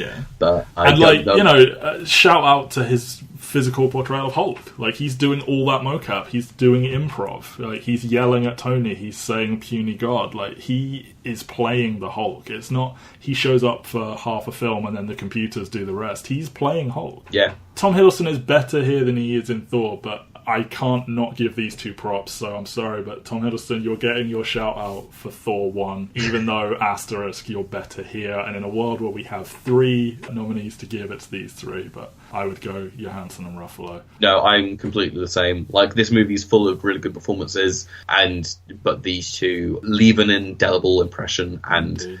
Good use of indelible. Now let's leave an indelible impression with the closing of this podcast. Go to entertherealworld.com. That's 2 E's in real, for like a film reel. Go to Mike and Matt on SoundCloud. We've got so many podcasts out. The Blade series of podcasts will have been over by the time you hear this, but that exists. Maybe me and Mike have started True Detective by now. Maybe the other super secret project. From Broadcast Depth is out there covering Lost. That's Kevin Ford and Ben Lundy. That is a good deal of fun because they have been friends for a long time, and you can tell just by listening to them. I enjoyed it, and I'm the world's biggest Lost fan. Ben is conflicted about listening to that because he adores Lost on such a... It's so part of your core, but... It's fine. I've got a plan to get a Leftovers podcast going so I can discuss the other Damon Lindelof show. But yeah, well, maybe we'll bring it to Into the Real World. Who knows? But you should tune in, and next time we will be talking about Iron Man 3. This is one to listen to, definitely. I mean, I want you to listen to all of them, but Ben and I are going to have some opinions that are going to differ very wildly with the public opinion. So I think that's not from each other. Not from each other. No, not at all. We're in total agreement on it. So listen to that next time. I'm excited for how we've structured it because you've given me the pitch and it's different again to the last 2 episodes. Yeah, so. I think I've quietly nailed the prep for this one. Thank you for coming on this marvellous journey with us. We'll come back next time for Iron Man 3.